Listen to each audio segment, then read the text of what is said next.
Vamos a empezar.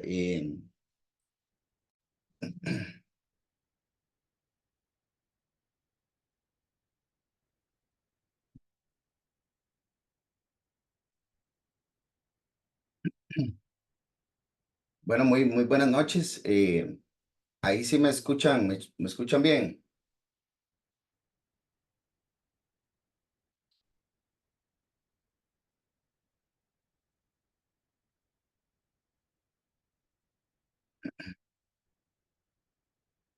Tiffany, Se escucha perfectamente, sí. ok, bueno, bueno, muy buenas noches a todos y todas. Les damos la más cordial bienvenida al webinar Aspectos Prácticos del Amparo Constitucional, organizado por la Asociación Internacional de Profesionales en Derecho de Costa Rica. Mi nombre es Frederick Pincay Fonseca y tendré el gusto de moderar esta exposición.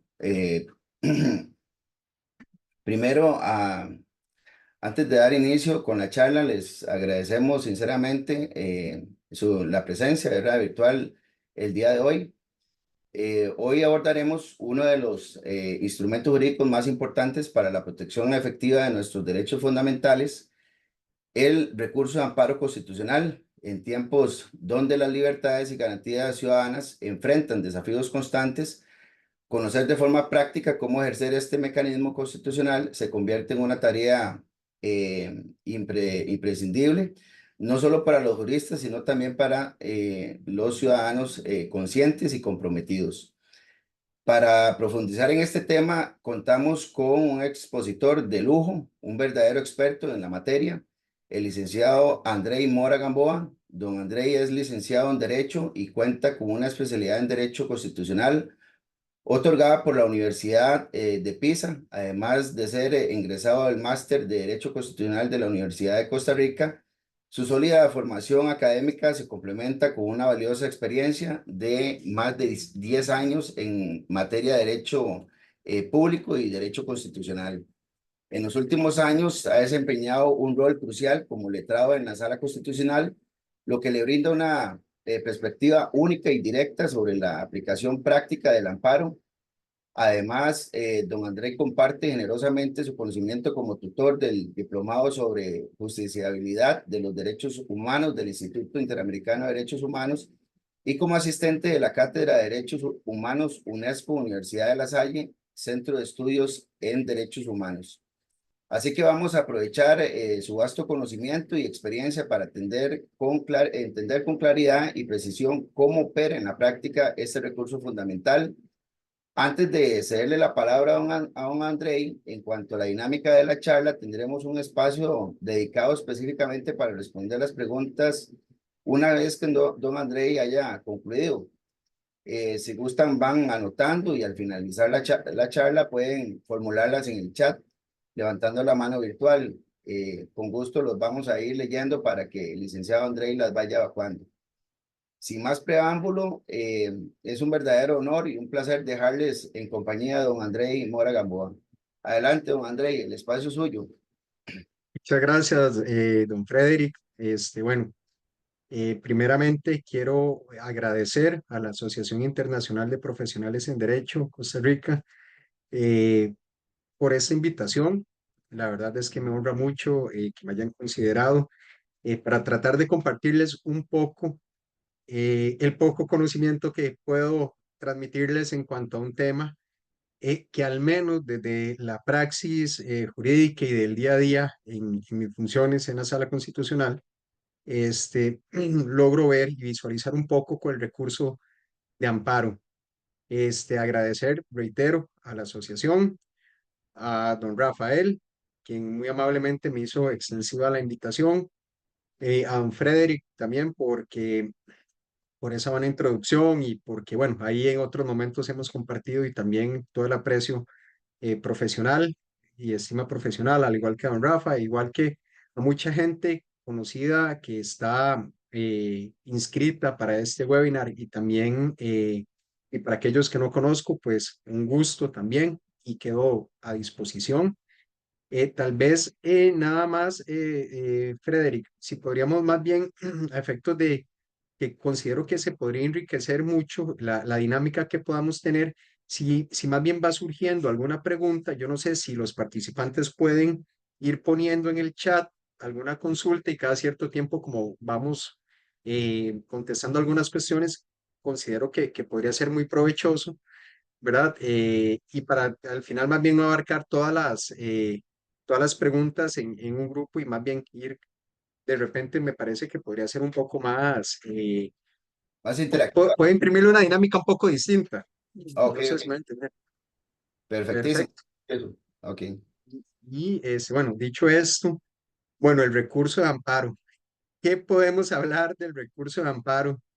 ¿Verdad? Es un tema sumamente amplio, un poco controvertido también, ¿verdad? Si nosotros nos vamos a ver, la función de la Sala Constitucional es un poco también controvertida. Le voy a pedir a todos los que están en el webinar que por favor tengan a mano la ley de la jurisdicción constitucional, porque eso me parece que es sumamente importante, ¿verdad? Como para ir viendo algunos artículos o algunas cuestiones importantes. En el orden de la conferencia, este, vamos a abarcar algunos temas que son mm, de una forma muy breve, que son algunas cuestiones históricas del recurso de amparo. Vamos a señalar tres grandes periodos. Bueno, la doctrina nacional habla de tres grandes periodos del recurso de amparo en Costa Rica. No obstante, yo actualmente estaría metiendo una cuarta, y ya lo vamos a ver por qué. Pero después de eso vamos a entrar a ver algunas cuestiones muy propias ya de cómo opera en la práctica, en el día a día, el recurso de amparo.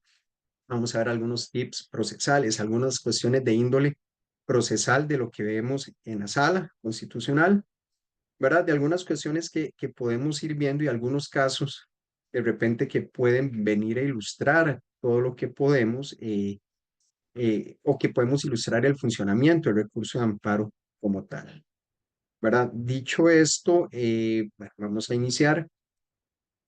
Primeramente tenemos que contextualizar que el recurso de amparo, al menos en el caso costarricense, se da en el marco de la ley de la jurisdicción constitucional.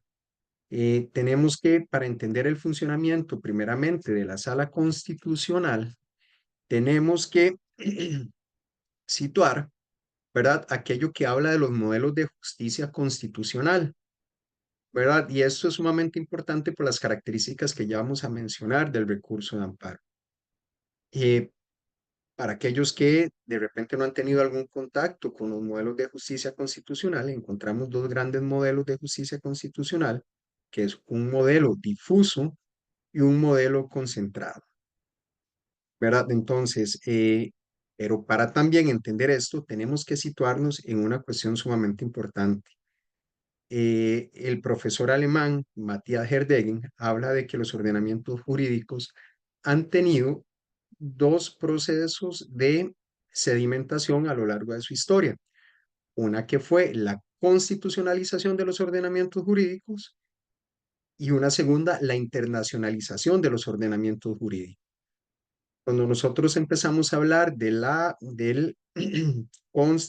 constitucionalización de los ordenamientos jurídicos, hablamos de que el siglo XX es conocido a nivel de doctrina, al menos en derecho constitucional, como el siglo de las constituciones. Empezamos por ahí de 1915 con la Constitución de Weimar en Alemania, donde se empieza a hablar, ahora sí, de la supremacía de la Constitución, ¿verdad? E incluso esa constitución ya empieza a introducir algún catálogo de derechos fundamentales dentro de su contenido.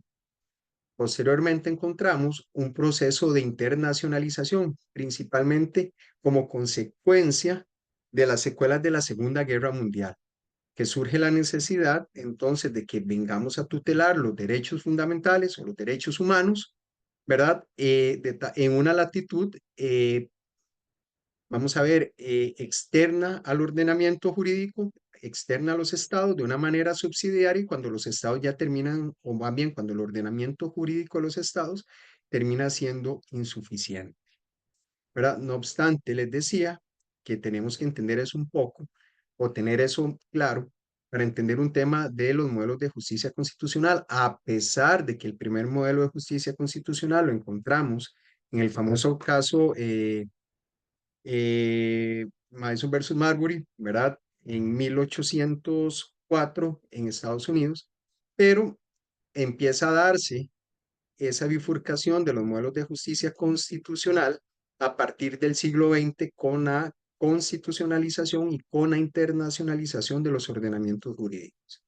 Esto porque es importante tenerlo claro, porque ya lo vamos a ver, ¿verdad? Que una de las características del recurso de amparo en el caso costarricense, que tenemos un modelo de justicia constitucional concentrado, es que permite que el recurso de amparo sea un recurso directo, ¿verdad? Pero ya vamos a ver también ese tema de recurso de amparo, porque desde el punto de vista procesal, bueno, es un recurso, es una acción directa, etcétera, etcétera, ¿verdad? Que esas son algunas discusiones que se han planteado en algún momento.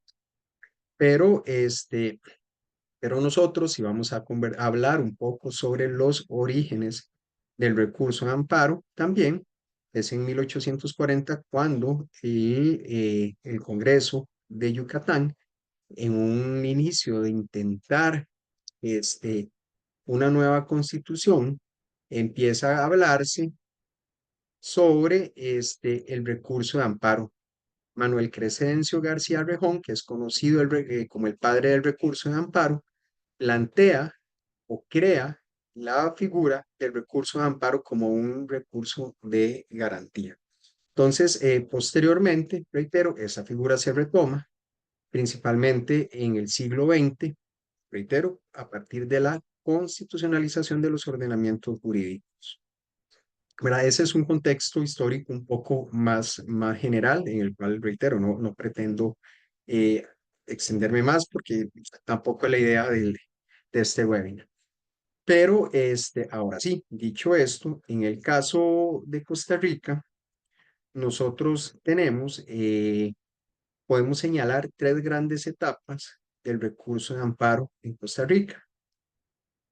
Una que va de 1950 a 1989, una de 1989 al 2008 y una cuarta que doctrinalmente, al menos en la doctrina costarricense, todavía no se ha contemplado porque es un tema muy reciente que para mí, pero que a mi criterio marca también una etapa sumamente importante, es a partir de este año, porque hay un tema de que la Sala Constitucional aborda un tema que es sumamente importante y que está relacionado con los privados de libertad y que esa decisión se asemeja mucho a aquella del 2008, cuando se crea el amparo de legalidad.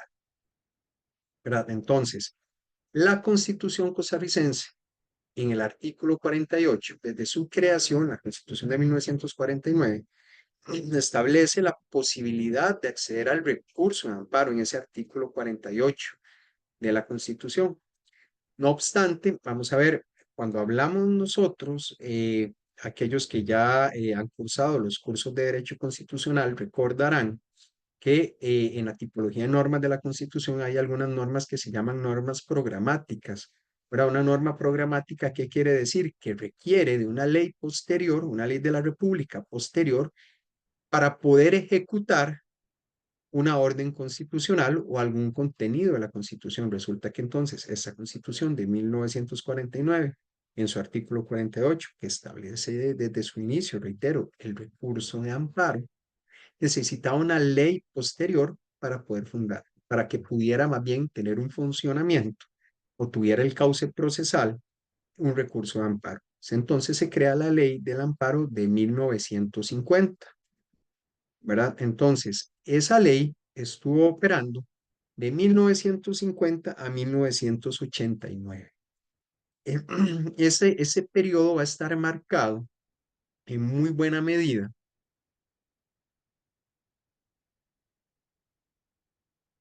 porque si bien había una ley que amparaba el recurso de amparo y que era de conocimiento de la Corte Suprema de Justicia, y en los casos cuando era dirigido contra miembros de supremos poderes en una sala de la Corte Suprema de Justicia propiamente, lo cierto es que era un recurso que no cumplía su proceso de garantía o su sentido de garantía.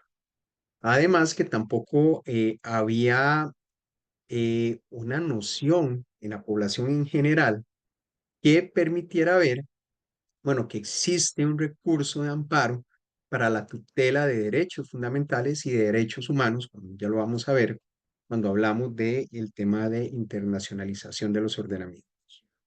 Entonces, a mi criterio, ¿verdad? Dentro de la historia, dentro del derrotero del desarrollo del recurso de amparo, a mi criterio, esa época, el recurso de amparo todavía vivía una especie de oscurantismo porque tampoco era procesalmente sencillo acudir a interponer un recurso de amparo. Pero posteriormente se viene la reforma de 1989, que reforma los artículos 10 y 48 de la Constitución Política, y ahora sí se crea un recurso directo ante el Tribunal Constitucional, ¿verdad? Nosotros podríamos decir que el recurso, o más bien dentro de las funciones de la Sala Constitucional, bueno, si nosotros nos vamos a ver el artículo 10 de la Constitución, un momento para hacerles una lectura muy breve de lo que nos dice la Constitución Política en su artículo 10. Dice en el párrafo segundo, corresponde a la Corte Suprema de Justicia, permítame un segundo, perdón, que abrí permítame un segundo.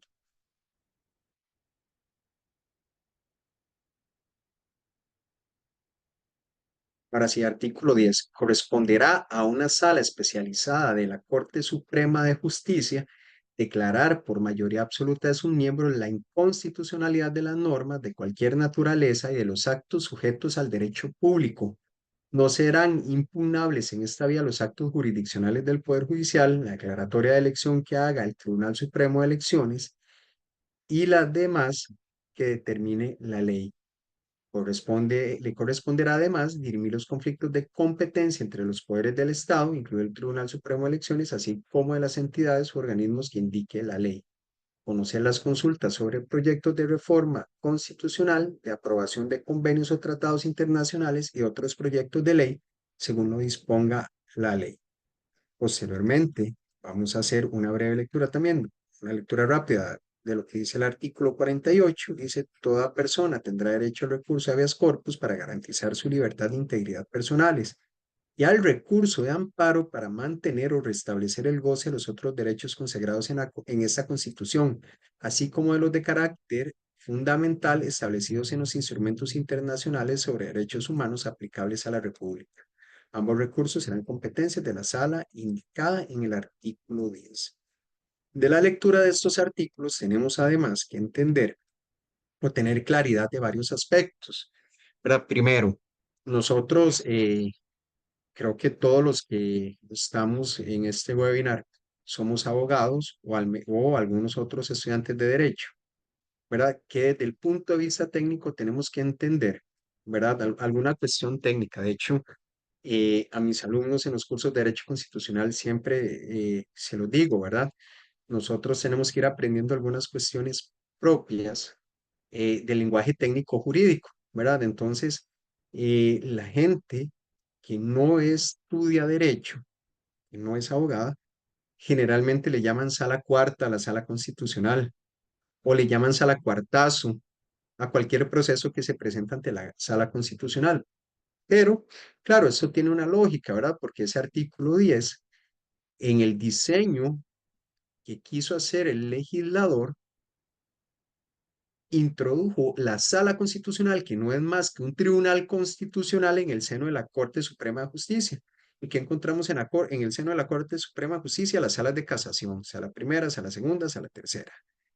Y por lo tanto, la Sala Constitucional, ¿verdad? Que viene a ser una cuarta sala en el seno de la Corte Suprema de Justicia, pero lo cierto es que es un tribunal constitucional, es una sala constitucional. Entonces nosotros no decimos vamos a la sala cuarta, no, vamos a la sala constitucional, es lo que corresponde técnicamente. Y no existe el sala cuartazo, lo que existe es un recurso de amparo, un recurso de habeas corpus o los procesos de constitucionalidad propiamente, ¿verdad? Entonces, claramente de estos artículos 10 y del artículo 48 se establece además, bueno, cuáles son los procesos que va a conocer la Sala Constitucional. Nosotros podemos señalar o agrupar en dos grandes grupos, ¿verdad? Los procesos que viene a señalar a conocer, perdón, la Sala Constitucional. Entonces, encontramos un grupo que corresponde a aquellos procesos de tutela de la jurisdicción de la libertad, ¿verdad? Que entonces aquí tenemos dos grandes procesos, el recurso de amparo y el recurso de habeas corpus. Y por otro lado, los procesos de constitucionalidad, ¿verdad? Que también a nivel doctrinal en muchos casos se llama, bueno, también la parte de control política que viene a ser la sala, ¿verdad? Pero los procesos de constitucionalidad propiamente, que son las famosas acciones de inconstitucionalidad o las consultas de constitucionalidad, ¿verdad? Que ya ahí entramos luego en otro tema, que son aquellas facultativas o están las preceptivas, o también la consulta judicial, pero el artículo 10 también establece la posibilidad de que la sala entre a ver también conflictos de competencia, que esos son muy pocos los que ve la sala. Pero bueno, reitero, volviendo al objeto de este webinar, nosotros entonces encontramos justamente en los procesos de tutela de la jurisdicción de la libertad dos grandes procesos, el recurso de amparo y el recurso de habeas corpus, que también se señalan, reitero, en el artículo 48. Entonces, ese artículo, reitero, nos señala esos dos grandes procesos y vamos a señalar entonces, ahora sí, cuál es el objeto del recurso de amparo como tal, ¿verdad? Pero para que nosotros podamos entender cómo funciona, o más bien lo correspondiente al recurso de amparo, vamos a darle un breve repaso a lo que es el recurso de habeas corpus, ¿verdad? Porque tal como está diseñada la ley de la jurisdicción constitucional, nos viene a decir que el recurso de amparo básicamente es, el objeto va a ser la tutela de todos aquellos derechos fundamentales que no estén tutelados por medio del recurso de habeas corpus, ¿verdad? Entonces, creo que un punto de partida importante es que nosotros sepamos, bueno, cuáles son los supuestos en los cuales opera el proceso de habeas corpus. Para nosotros ver el proceso de habeas corpus, tenemos que irnos a lo que nos dicen los artículos 15 y 16 de la Ley de la Jurisdicción Constitucional. Lo leo muy brevemente, muy rápidamente, perdón. Artículo 15. Procede el recurso habeas corpus para garantizar la libertad e integridad personales contra los actos o omisiones que provengan de una autoridad de cualquier orden, incluso judicial, contra las amenazas a esa libertad, las perturbaciones, restricciones que respecto a ella establezcan indebidamente las autoridades. Lo mismo que contra las restricciones ilegítimas del derecho a trasladarse de un lugar a otro en la República y de libre permanencia, salido o ingreso al territorio.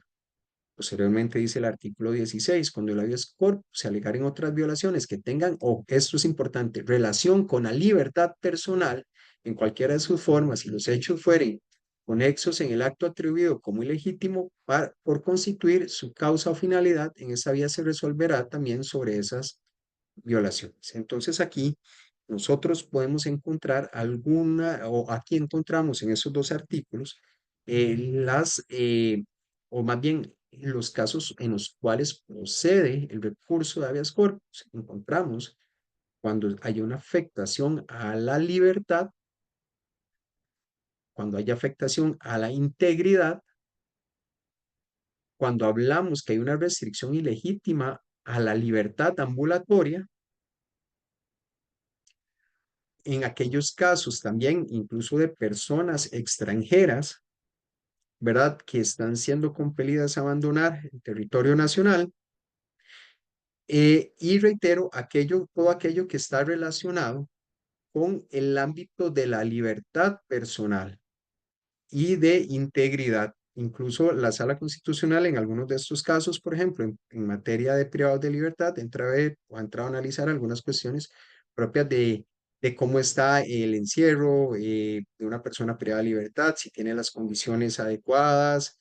Hace poco la Sala estuvo viendo muchos casos que están relacionados con personas que permanecían un tiempo más en celdas del OIJ, ¿verdad? Antes de que se definiera, o incluso ya con su situación jurídica definida, pasaban hasta más de 72 horas. De hecho, la sala había dicho que esas salas eran de permanencia por 48 y después había a veces, casos en los cuales pasaba una semana y no había una ubicación por un tema de una crisis en el sistema penitenciario.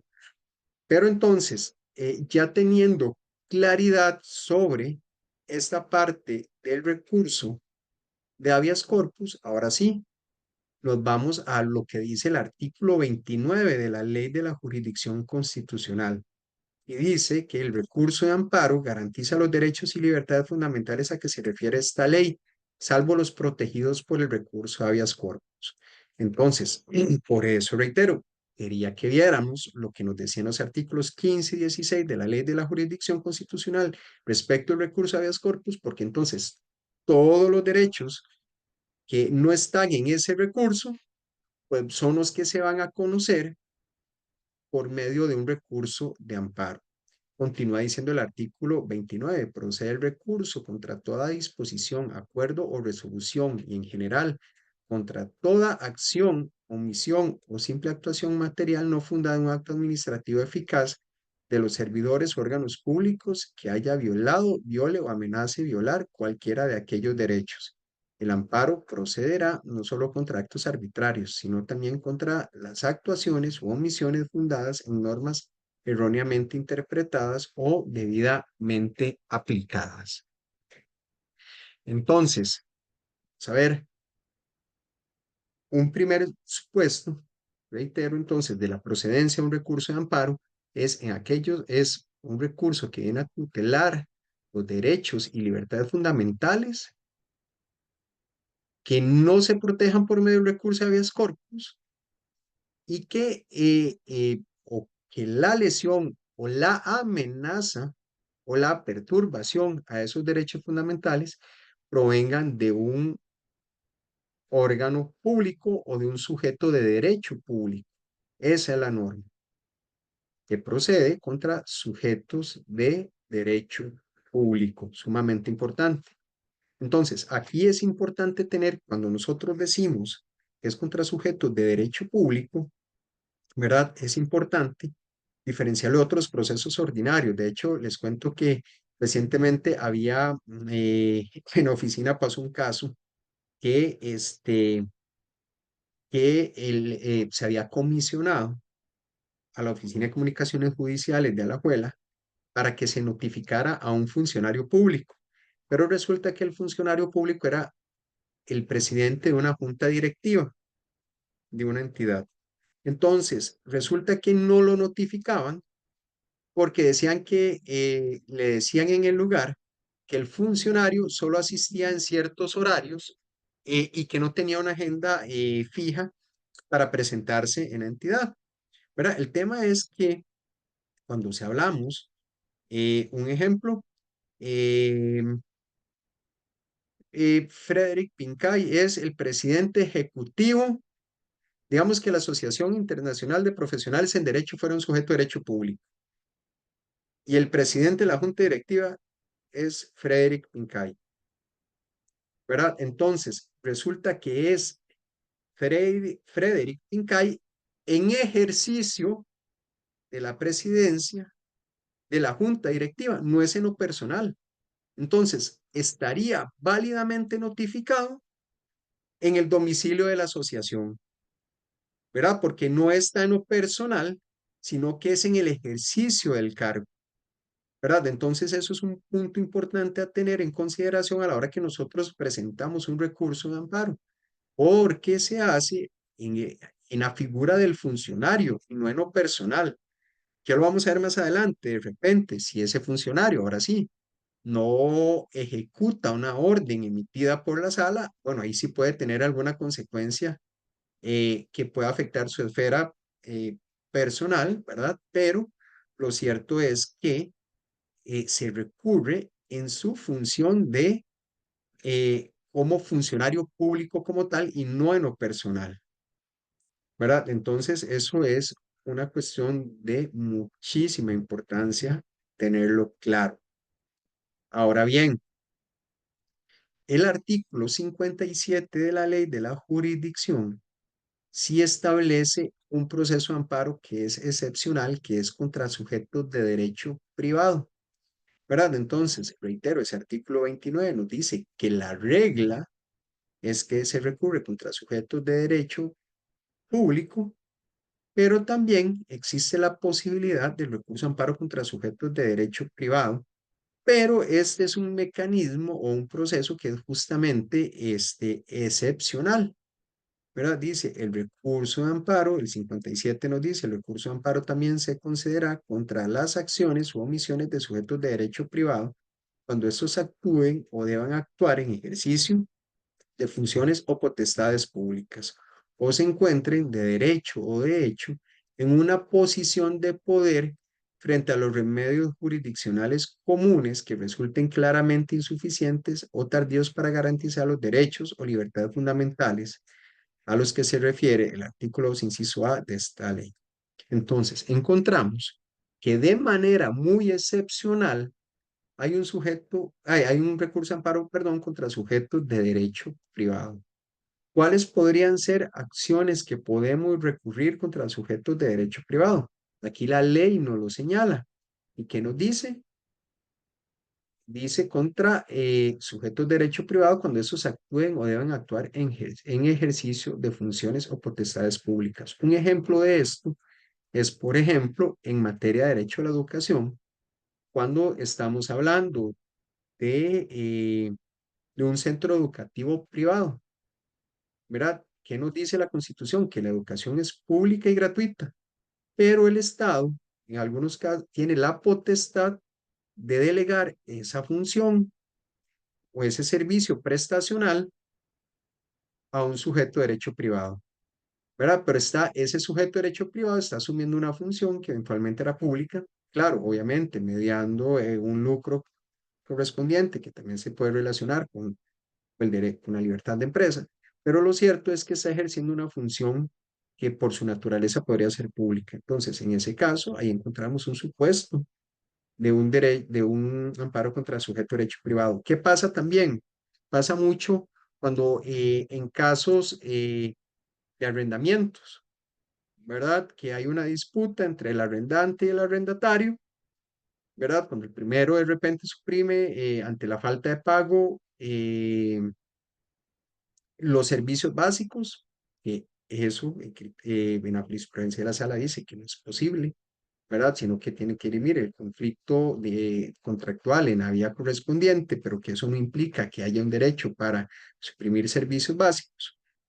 Ese es un caso típico también que procede contra sujetos de derecho privado.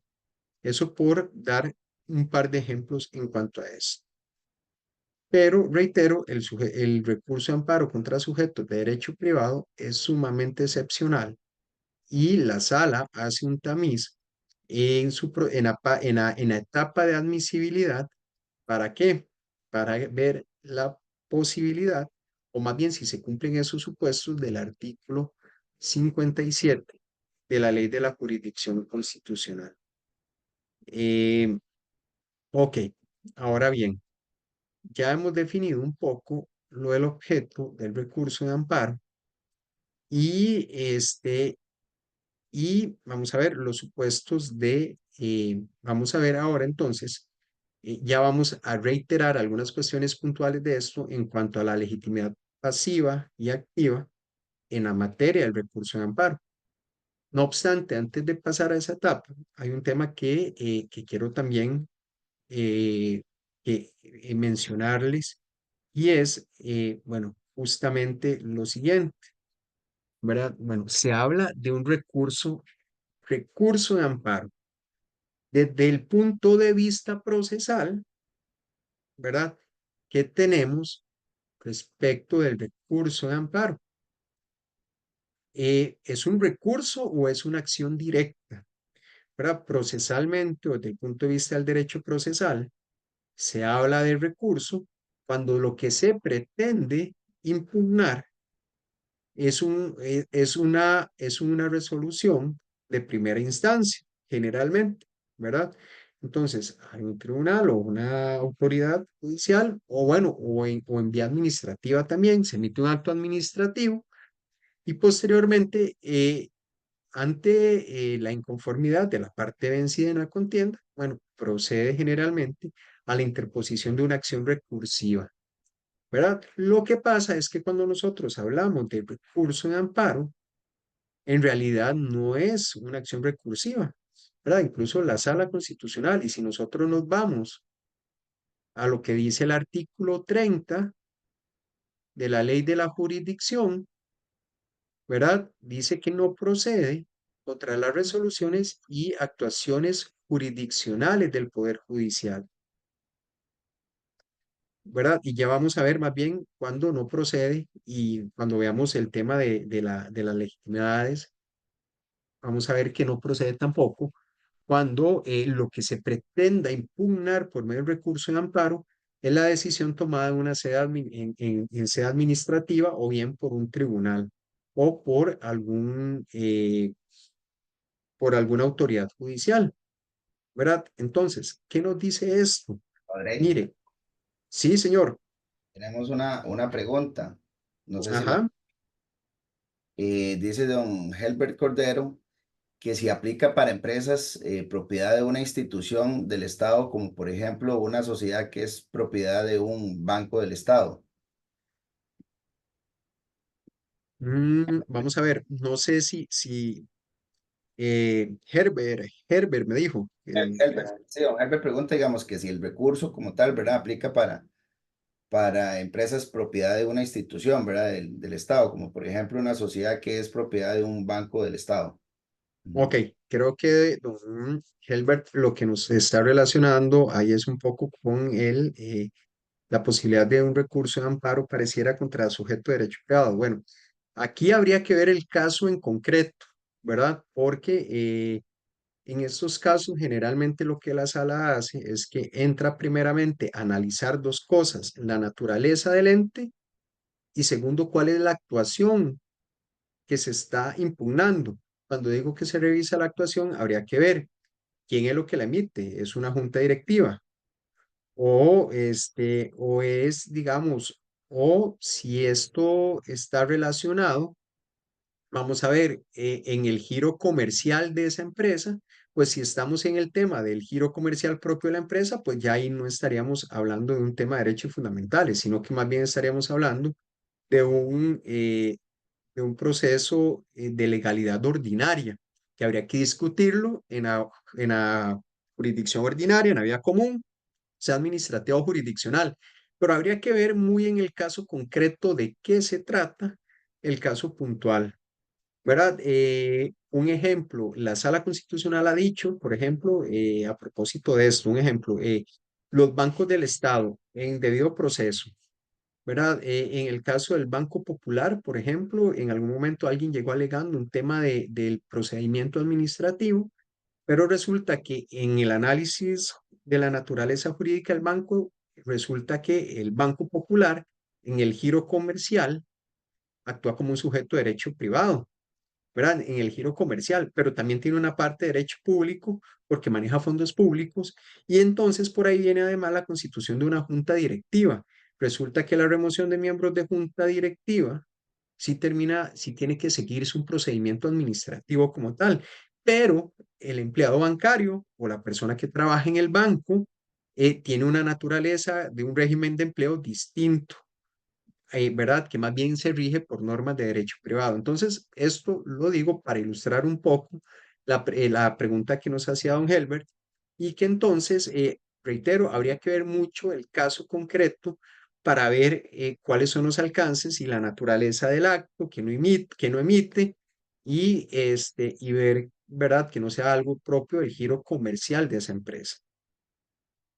Entonces, espero, bueno, ahí si le queda alguna duda a don Helbert, nos la hace saber nuevamente y vamos a retomar en lo que les estaba mencionando.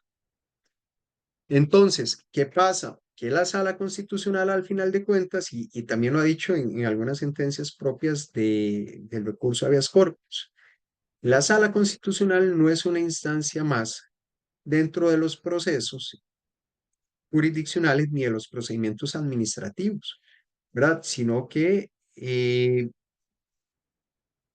entonces, habría que ver, reitero, este, que la sala no es una instancia más. Entonces, ¿qué tenemos? Que lo del recurso de amparo, más que una acción recursiva, lo que viene a hacer es un recurso directo. Y es un recurso que busca justamente, según lo que nos dice el artículo 29 de la Ley de la Jurisdicción Constitucional, es justamente garantizar los derechos y libertades fundamentales. Entonces, hablamos, ¿verdad?, de que sí, la nomenclatura dice recurso de amparo, pero estamos hablando que se trata de una acción directa como tal, ¿verdad? Entonces, justamente, reitero, este es una acción directa.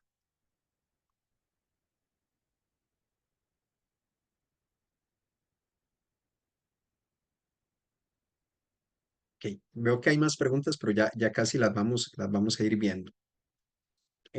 Ok, vamos a hablar entonces, ahora sí, de aquello de la legitimidad pasiva y activa. Bueno, cuando hablamos de legitimidad activa, hablamos de quién eventualmente puede interponer un recurso de amparo. ¿Verdad? Resulta que dentro de las características del recurso de amparo, encontramos que es un proceso sumario y que es un proceso, habíamos dicho, es un recurso, es una acción directa, es sumario y es sumamente informal, ¿verdad? Incluso la Sala Constitucional había señalado de que no es necesario el agotamiento de la vía administrativa para que nosotros pudiéramos acudir al recurso de amparo. Permítame un segundo.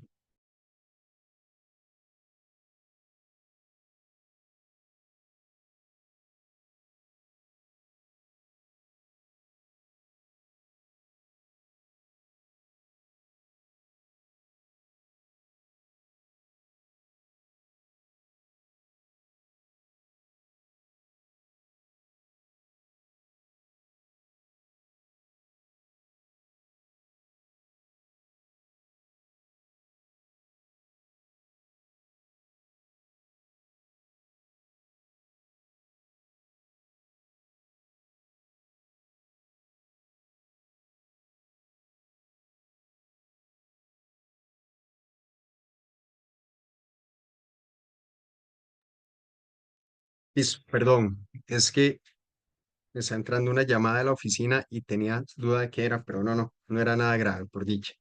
Este, Disculpas del caso. Pero entonces, estábamos hablando de la legitimación activa para interponer el recurso de amparo.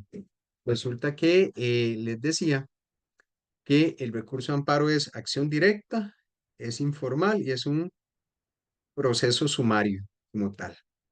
Entonces, esta informalidad que tiene el recurso de amparo, que tiene sus excepciones, ya las vamos a ver, resulta que hace que sea un recurso de amparo sumamente accesible, ¿verdad? Este, y resulta que al ser un proceso de amparo tan accesible, posterior a la reforma parcial a la Constitución de 1989, la sala ha ido teniendo un aumento de casos, ¿verdad? A tal punto que el año anterior se cerró con 35.000 asuntos y más de 37.000 sentencias dictadas en el año. Es un monstruo, la verdad. Eh, eh, bueno, Costa Rica, según el último estado de la justicia, es un país altamente litigioso, más de 856.000 causas en un año. Para un país de 6 millones de personas es sumamente alto. Y la sala constitucional no es ajena a estos arbores de la judicialización de muchas cosas, incluso actualmente hasta de temas de política, ¿verdad? El famoso judicial politics.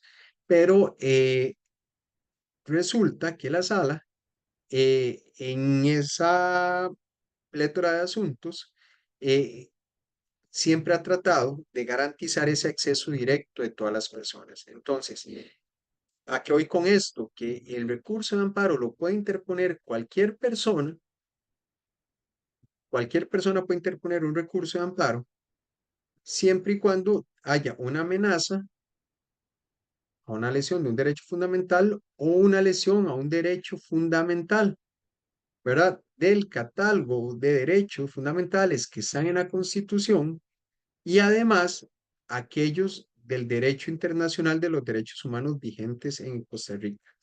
Incluso la Sala Constitucional en algunas sentencias ha ido más allá. Cuando hablamos del derecho convencional, en muchos de los casos ha ido más allá y ha terminado también incorporando al parámetro de constitucionalidad algunas cuestiones o algunos instrumentos de derecho internacional que son soft law o que incluso ni siquiera han sido ratificados por el Estado costarricense. Principalmente en materia de privados de libertad lo ha hecho mucho. Pero entonces, ¿quién tiene la legitimidad activa? Bueno, aquella persona que ve amenazados sus derechos fundamentales o que es víctima de una lesión grosera e infundada en sus derechos fundamentales, ¿verdad? Entonces, eh, esa es la legitimación activa. También encontramos la famosa legitimación vicaria. ¿A qué nos referimos con la legitimación vicaria?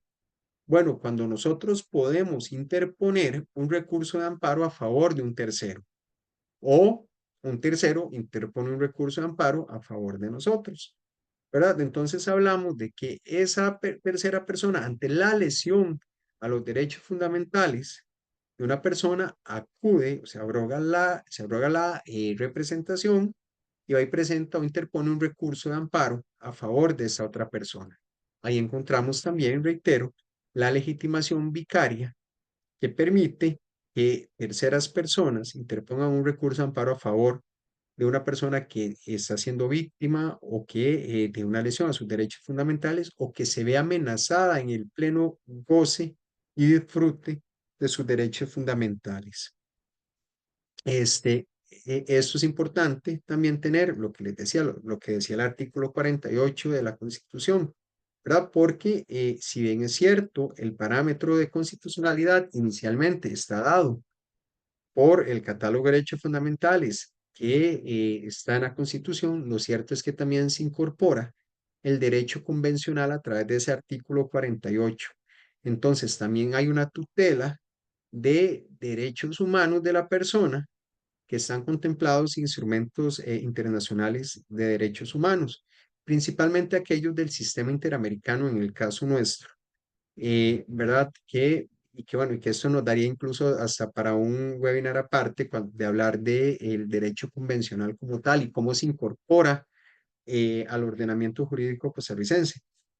A nivel de derecho convencional se hablaba, bueno, a partir del año 2006 que la Corte Interamericana establece el control de convencionalidad o lo acuña de manera sustancial, el control de convencionalidad. Lo cierto es que la sala ya lo venía haciendo desde su creación, ¿verdad? Si nosotros vamos a ver sentencias del año 89, del 91, 92, ya se va haciendo la incorporación de ese derecho internacional de los derechos humanos al ordenamiento, como parte del parámetro de constitucionalidad también. Pero entonces, volviendo al tema de la legitimidad activa, mencionábamos entonces aquellas personas que ven vulnerados sus derechos fundamentales, sus derechos humanos, o bien que haya una amenaza directa para ese régimen de derechos. Y está la legitimación vicaria. Anteriormente les mencionaba, bueno, también resulta que el recurso de amparo, cuál es la legitimidad pasiva, contra quién no podemos dirigir. Yo les mencionaba, a propósito de lo que habíamos leído el artículo 29, el artículo 57, de manera excepcional, en el recurso de amparo contra sujetos de derecho privado, resulta que es entonces toda autoridad pública, según nos decía el 29, que en ejercicio de sus funciones pueda lesionar o pueda amenazar los derechos fundamentales. Aquí hay un tema sumamente importante en cuanto a esto y es un tema práctico importante a tener en consideración. Resulta que el recurso de amparo tiene que ir debidamente circunstanciado, tiene que haber un acto de aplicación individual que amenace los derechos fundamentales o que lleve una lesión como tal, ¿verdad? Pero tiene que haber un acto individualizado y debidamente individualizado y estar bien circunscrito a la esfera individual de la persona o de un grupo de personas. ¿Verdad? ¿Qué pasa? Que muchas veces el recurso de amparo se presenta de manera abstracta. Se quiere abarcar tanto y resulta que no hay un acto de aplicación individual. Entonces, ¿qué pasa? Automáticamente eso convierte el recurso de amparo en un rechazo de plano, ¿verdad? Porque se presenta de manera abstracta y general y no hay un acto individual, no hay actos debidamente señalados o circunscritos alrededor de las personas o de la persona a favor de la cual se interpone el recurso de amparo. Y resulta entonces que eso torna, reitero, que el recurso de amparo se presente de manera abstracta y general. Y eso automáticamente, ¿qué conlleva? Mire, que el recurso de amparo tenga que ser rechazado.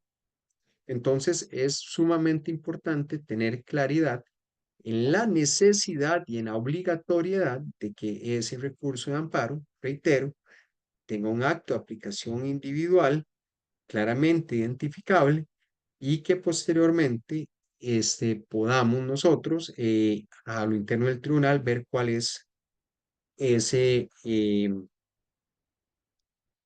cuál es el acto que lesiona o que amenaza los derechos fundamentales. Eso es sumamente importante. Ahora bien, cuando yo les digo que hay que hacer una relación de los hechos, ¿verdad? Que permita ver ese ámbito de aplicación individual del acto que se está denunciando, ciertamente tiene que haber claridad de los hechos, ¿verdad? Pero les decía hace un momento que la Sala Constitucional, ahorita ya casi vamos por 10.000 asuntos, o sea, yo no sé cómo vamos a terminar este año, ¿verdad? Y no hemos terminado ni el primer cuatrimestre del año y ya vamos casi por 10.000 asuntos.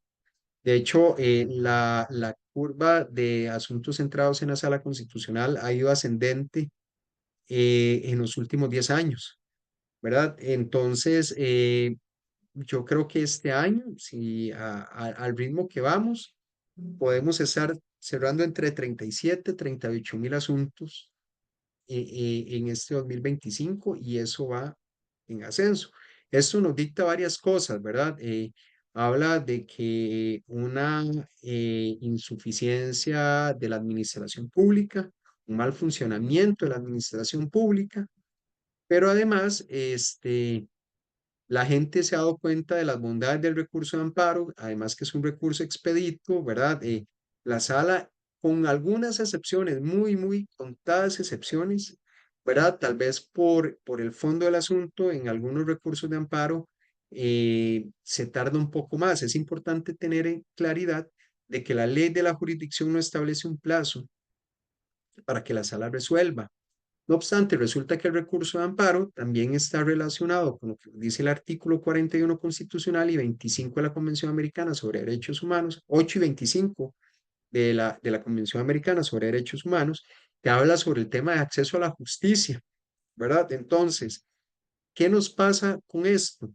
Mire, que la sala ha tratado, además por la materia, ¿verdad? Que es materia, que está muy ligada a la dignidad de la persona. ¿Qué pasa?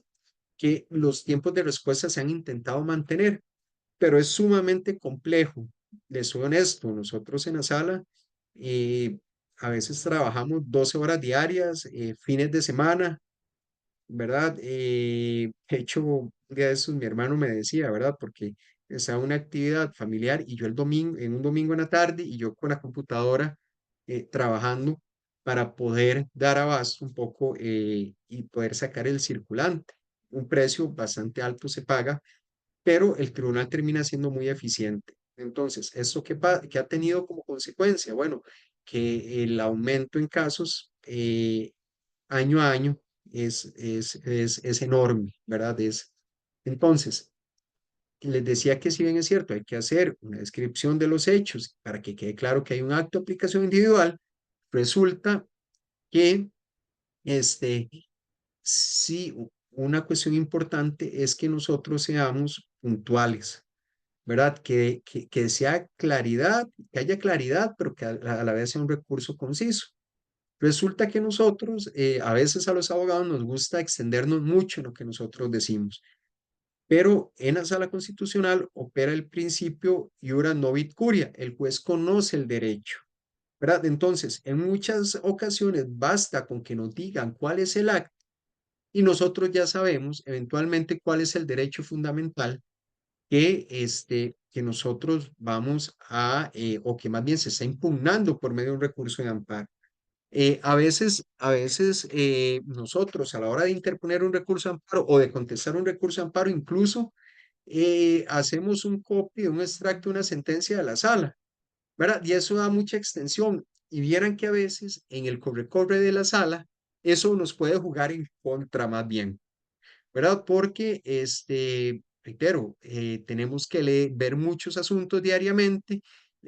Cuando pasa por admisibilidad el recurso de amparo, pucha, eh, ¿verdad? Para que se den una idea, diariamente a cada persona en admisibilidad, cuando están con los cursos, tienen que ver entre 20 y 30 asuntos diarios, que es una brutalidad, ¿verdad? Entonces, ¿qué pasa? Entre más sucinto sea, que sea clara la descripción de los hechos, la relación de hechos sea clara, pero tampoco nos hagamos una extensión indebida de lo que nosotros queremos decir, ¿verdad? Porque tampoco tenemos que perder de vista, perdón, que es un proceso sumario, les decía hace un rato, que es un proceso sumario y que además es informal y que opera el principio iura novit curia, el juez conoce el derecho, entonces, a veces, entre más sencillo sea el recurso de amparo, más sencillo es.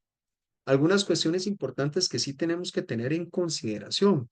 Resulta que obviamente hay que poner las calidades del recurrente, de la persona amparada y la autoridad judicial, la autoridad pública contra la que se recurre. O en los casos de derecho privado, tener claridad en cuanto, digamos, contra quién se recurre.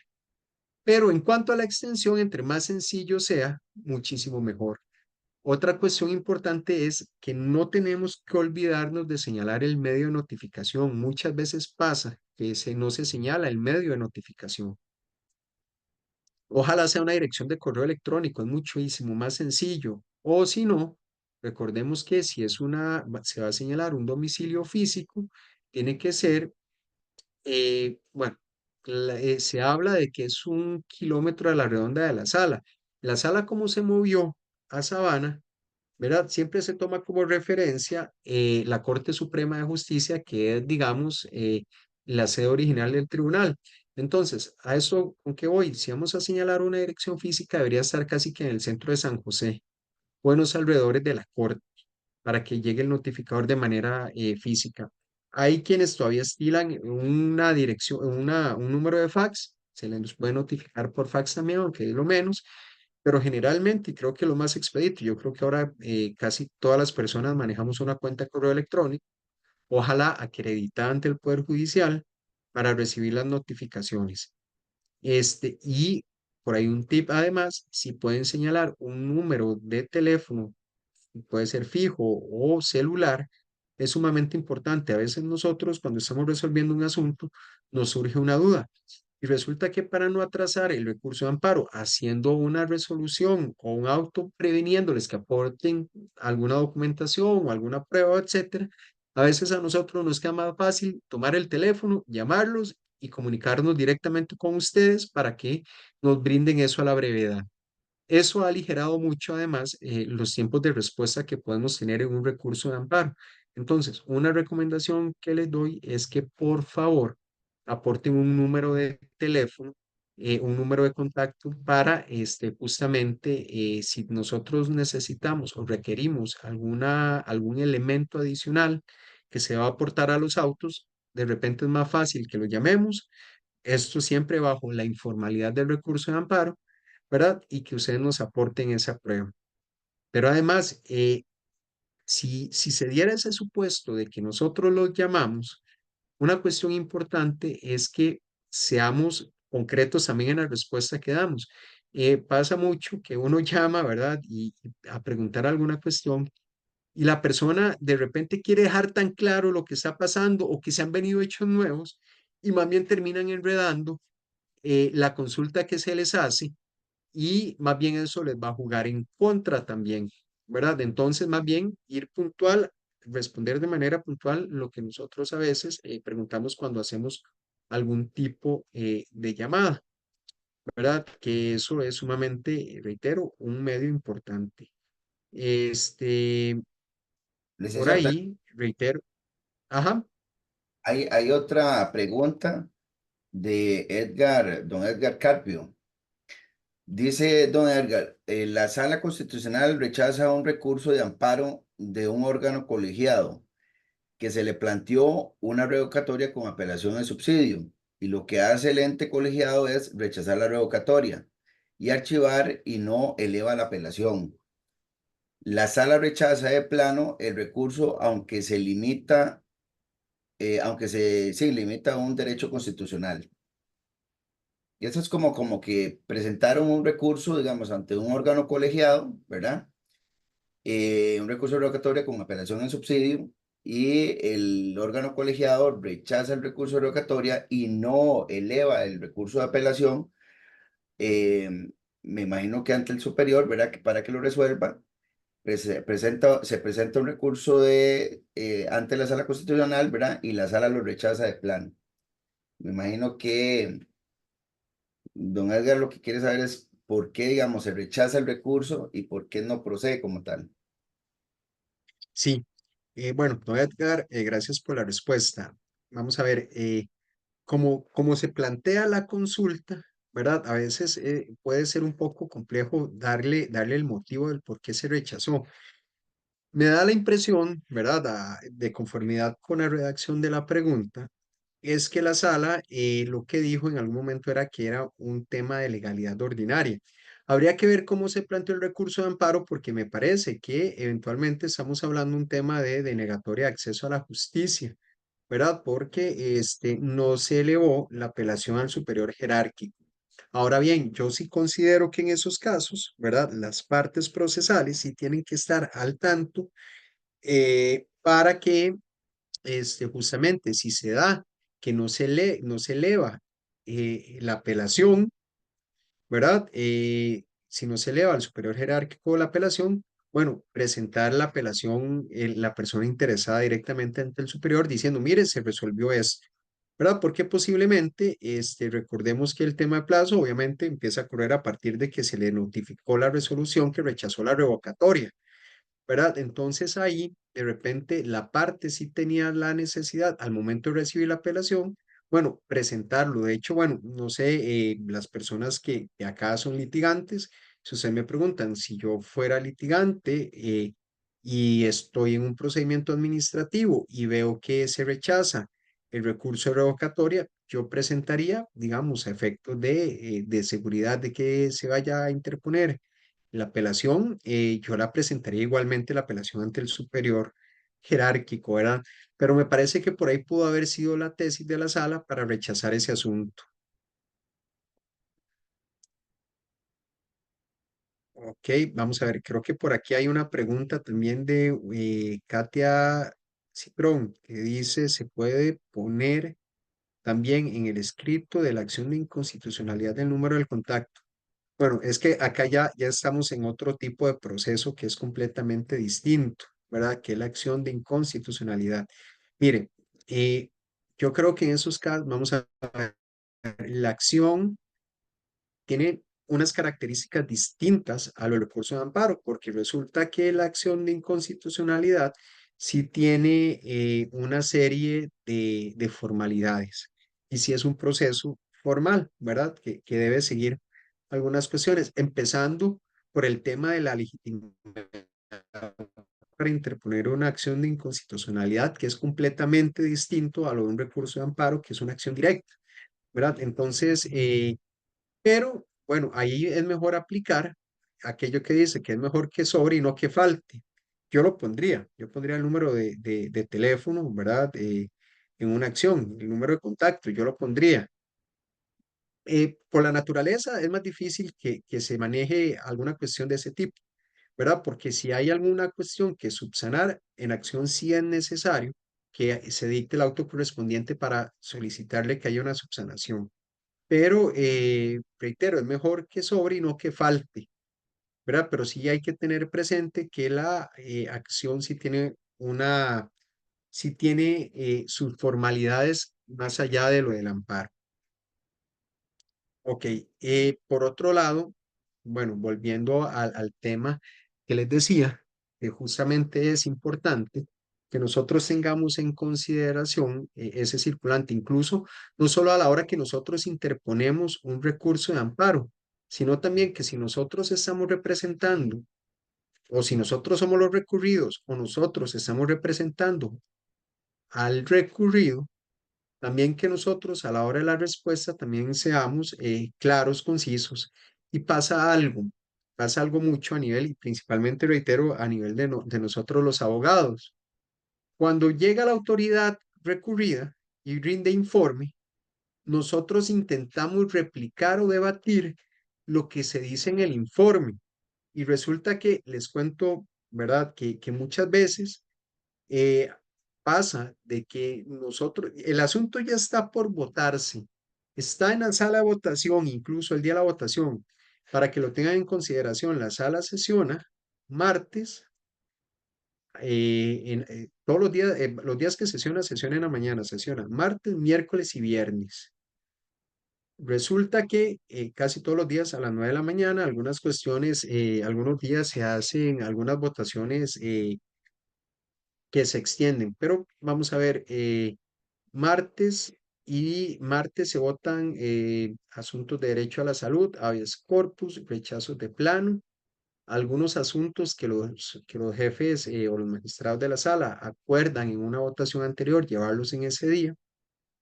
Los miércoles casi siempre se ven acciones de inconstitucionalidad y consultas, con excepción de que las consultas como si tienen un plazo, que caiga, que se venza el plazo en otro día distinto al miércoles, pues se lleva en el día que corresponda antes del vencimiento del plazo. Pero, y los viernes, que los viernes se vota, las votaciones de los viernes son una locura, porque a veces inician a las 9 de la mañana y terminan 3:30 de la tarde. Es una locura los viernes en la sala. Pero entonces resulta que muchas veces los asuntos ya están en agenda de votación y viene la contraparte o la parte recurrente y quiere replicar o discutir lo que ha dicho el recurrido en el informe. ¿Eso qué implica? Que ese asunto haya que sacarlo de votación, traerlo, sacarlo y ya no se va a votar en ese momento. O incluso, claro, en algunos casos, si nosotros lo que queremos o vemos que es pertinente aportar una manifestación adicional, que hagamos una valoración y ponderemos si realmente es importante o no. ¿Verdad? A veces no tiene mayor sustento lo que se dice y lo que hace es atrasar el asunto. En otros casos sí, por ejemplo, hace poco estaba viendo un asunto que estaba relacionado con acceso a un expediente de un concurso interno en una institución pública que a la persona se lo denegaron y en el informe decía, mire, es que nosotros le hemos dado acceso al expediente, ¿verdad? Pero el recurrente sí presentó luego una gestión diciendo, mire, es que yo no estoy diciendo que me hayan denegado el acceso al expediente, es que yo presenté una solicitud formal para que se me entregara una copia certificada del expediente, a efectos justamente de interponer una acción recursiva contra el acto de nombramiento que se hizo por una serie de irregularidades. Entonces, ahí la naturaleza del acto cambia, ¿verdad? Porque él lo que está diciendo, mire, es que yo no necesito, o sea, no es que me den el acceso al expediente, porque puedo a consultar. Yo les pedí que me entregaran una copia certificada de ese expediente porque yo lo necesitaba a efectos procesales, porque iba a interponer una acción recursiva contra el acto del nombramiento, ¿verdad? Claro, allá él necesitaba la certificación, ¿verdad? Y no era lo que la autoridad le estaba diciendo, es que yo le di acceso al expediente. No, no, no, es que necesitaba que una copia certificada de efectos procesales. Ahí sí fue muy válida, o fue muy válido que se hubiera interpuesto esa gestión aclarando el objeto del recurso en relación con lo que estaba informando la autoridad recurrida, ¿verdad? Porque permitió, digamos, dar mayor claridad en lo que se quería. Pero en muchos casos resulta que lo que se hace es que se empieza a debatir, ¿verdad? Y decir, no, mire, es que está mintiendo, es que eso es mentira o eso no es así, ¿verdad? La sala, les soy honesto, la sala no va a entrar.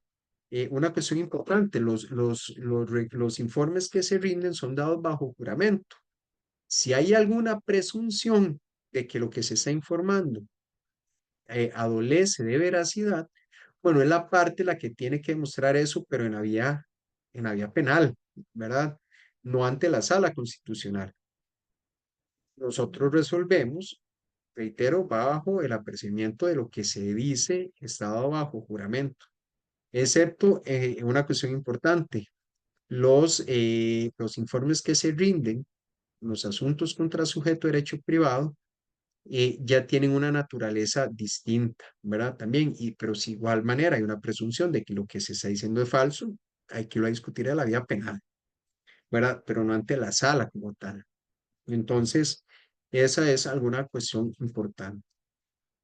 Ok, vamos a ver, creo que por aquí creo que alguien más Sí, hicieron otra aquí consulta. hay una pregunta ahí de don Pablo. Eh, Ajá, sí, lo que le entiendo es como que, por ejemplo, en relación, bueno, que el incremento exponencial de los recursos presentados, ¿verdad? Cara a los funcionarios que los deben analizar, podría afectar los criterios expresados en una resolución de la Sala Constitucional. Sí, vamos a ver. como que si el volumen, ¿verdad? El volumen que ahorita, que actualmente tiene la sala de recursos por resolver, si eso afecta, digamos, los criterios Claro, expresados en las resoluciones. sí, vamos a ver. eh, mm, no necesariamente, ¿verdad? No necesariamente, porque más bien esto me lleva, y ya voy a decirles algo respecto a esto un poco más a fondo, pero no necesariamente lo va a afectar, ¿verdad? Porque no es que se hace un análisis más banal de un caso en función del circulante, no, no, les puedo asegurar que el análisis que se hace de caso a caso, ¿verdad? Vamos a ver si se hace un buen análisis. ¿Verdad? Claro, a veces ante el circulante lo que sí podría uno sacrificar, ¿verdad? Es el desarrollo del derecho fundamental que se está tocando, ¿verdad? O, ¿verdad? Algunas cuestiones de esas que uno quisiera profundizar más que, pero por el tiempo no lo da. Pero el análisis que se hace, si es un análisis sesudo, consciente y además reflexivo de todos los casos. O sea, eso sí les puedo dar garantía de que todos los profesionales en la sala nos tomamos el tiempo correspondiente para analizar un caso, para verlo, ¿verdad? No somos ajenos al error, ¿verdad? Qué sé yo, a cometer algún error material, ¿verdad? En medio de tantos asuntos, pero que eso influya digamos, a la hora de tomar una decisión, pues no. Además, una cuestión importante es que recordemos que una de las características al igual que las salas de casación, que ahí sí son cosas similares a la sala constitucional. Nosotros nos basamos mucho obviamente, en los antecedentes jurisprudenciales, ¿verdad? Entonces, la sala tiene una línea muy definida en muchas materias, ¿verdad? Incluso si nosotros nos vamos y analizamos una sentencia en 1989 y analizamos una sentencia ahora en ciertos casos, eh, ahí ha variado un poco, sí, la naturaleza, pero siempre basándonos en el famoso judicial review, ¿verdad? En el tema de precedentes. Les voy a comentar, por ejemplo, hay una sentencia por ahí del año 89, por ejemplo, que la sala había dicho en su momento que había una persona que quería, era una persona, vamos a ver, que estaba relacionado con una persona interina como enfermera en un hospital de la Caja. Resulta que se iba a continuar vamos a ver, como que vamos a ver, no se iba a nombrar, esa persona estaba enfermera interina en un hospital de la Caja. Se iba a prorrogar ese nombramiento, pero no había certeza de que a ella se le fuera a dar la prórroga de ese nombramiento. Entonces presentó un recurso de amparo. La sala en esa sentencia incluso ordenó que se le diera continuidad a ese nombramiento. Actualmente el criterio de la sala en esa materia varió completamente, ¿verdad? Y si bien ha establecido en algunos casos sobre las condiciones que debe dársele de aquella famosa estabilidad impropia a un interino, lo cierto es que la sala ahora no va a decir, mire, no, es que tiene que nombrarla. No, no, no. O sea, lo que viene a analizar es si eventualmente hubo o no una arbitrariedad a la hora que a una persona no se le va a dar la continuidad del nombramiento, ¿verdad? Que dista mucho de eso. Entonces, de hecho, esto me lleva a un tema que no les había terminado de mencionar cuando mencionaba las etapas del recurso de amparo, que hablaba de 1950 a 1989, del 89 al 2008, porque recuerden que en el 2008 se crea el amparo de legalidad, que está relacionado con todo aquello que está eh, relacionado con el tema de acceso a la justicia administrativa pronta y cumplida, y que la sala creó el amparo de legalidad y lo remitió de manera pretoriana. La sala creó el amparo de legalidad y que hizo, lo remitió al contencioso administrativo, guardándose para sí misma algunas excepciones. Entonces, ligando esto a la respuesta que les daba anteriormente a la pregunta que hizo don Pablo, resulta que la ley de la jurisdicción tiene un articulillo ahí que puede ser un poco macabro, tal vez, por llamarlo de alguna forma. Y dice el artículo 7 de la ley de la jurisdicción que le corresponde exclusivamente a la sala constitucional resolver sobre su propia competencia, así como conocer las cuestiones incidentales que surjan ante ella y de las prejudiciales conexas. Entonces, ¿qué dice? La sala constitucional puede resolver sobre su propia competencia. Entonces, eso sí hay que tenerlo muy claro. La sala a lo largo de su historia ha ido utilizando ese artículo 7 para ir definiendo su propia competencia, ¿verdad? Entonces, no es que a todos los asuntos se les hace un análisis, reitero, sesudo, reflexivo y como corresponde. Lo que pasa es que también nos ajustamos a las líneas de competencia que ha ido dictando la sala a propósito de ese artículo 7 de la ley de la jurisdicción, ¿verdad? Entonces, ¿qué pasa? Entonces les decía que hay una tercera etapa que es a partir del 2008, cuando se crea el amparo de legalidad y que la sala remite al contencioso administrativo todo aquello que está relacionado con acceso a la justicia administrativa pronta y cumplida y lo remite al contencioso administrativo, pero se guarda una lista de excepciones que con el tiempo ha ido creciendo, esa lista de excepciones, ¿verdad? Pero por mencionarle algunos, aquellos asuntos que están relacionados con personas adultas mayor, pero que lo que se impugna si tenga una afectación directa a esa condición de persona adulta mayor, cuando estamos hablando de pensiones del régimen no contributivo de la caja, del régimen no contributivo únicamente, cuando sea una persona menor de edad y es decir, o en condición de discapacidad, que al igual que cuando hablaba de una persona adulta mayor, la falta de resolución de una gestión implica que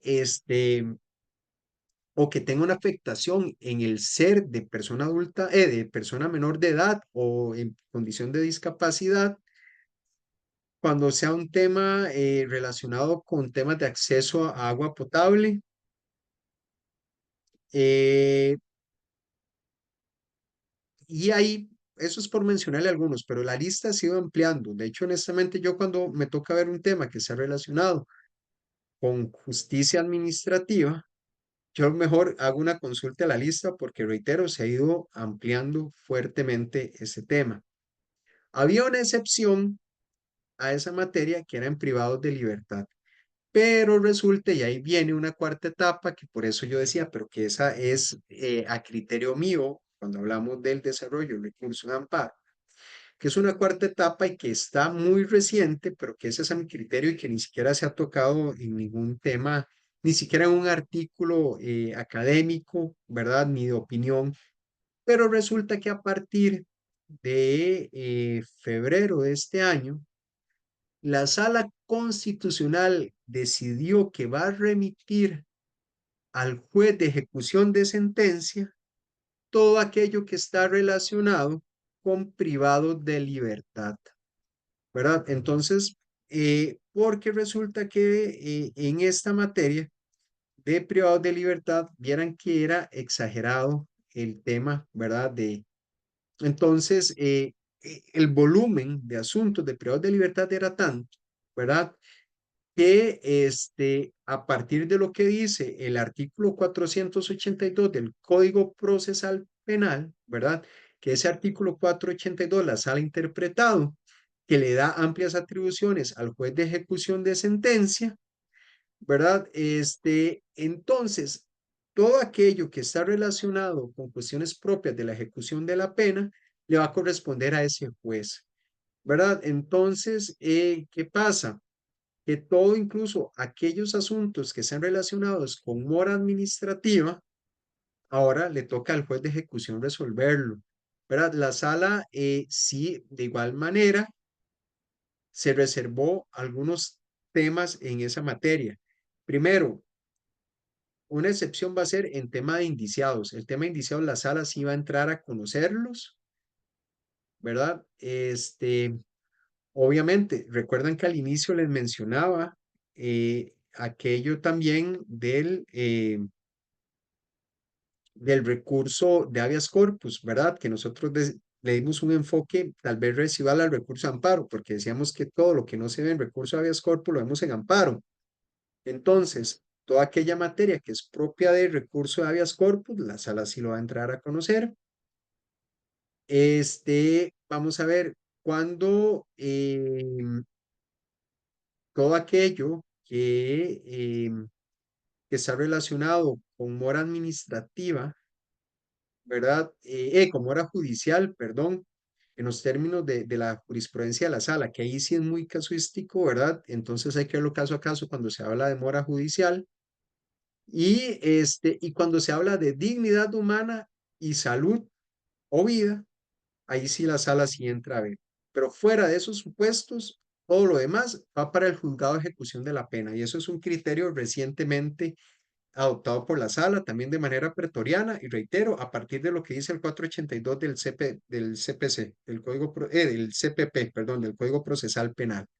¿Verdad? Que reitero, la sala interpretó que le da amplias atribuciones a los jueces de ejecución, entonces le dice, mire, si usted está inconforme porque no le han resuelto un incidente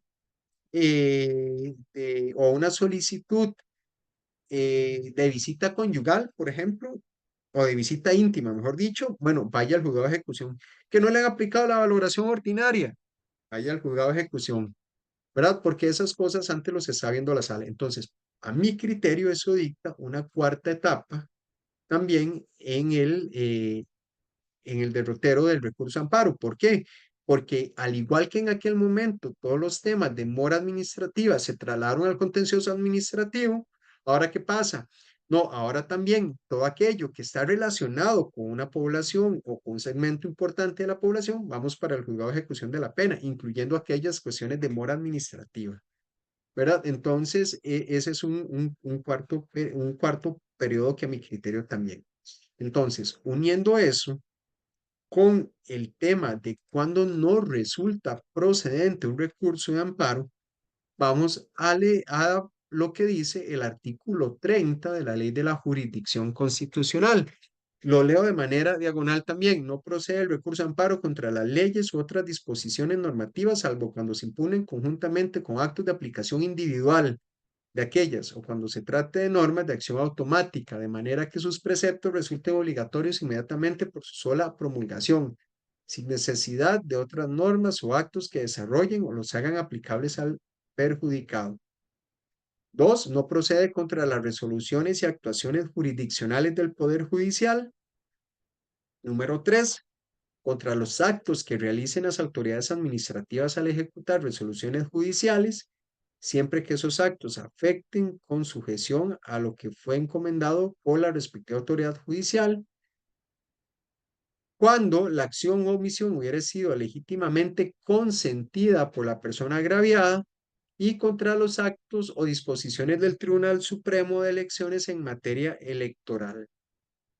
¿Verdad? Entonces encontramos un régimen de incompatibilidades del recurso de amparo en lo que se habla del artículo 30 de la Ley de la Jurisdicción Constitucional. Entonces, reitero, no procede el recurso de amparo contra actos o disposiciones normativas a no ser, y ahí lo habla muy claramente ese inciso A del artículo 30, cuando en aplicación de esa norma se dicte un acto de aplicación individual.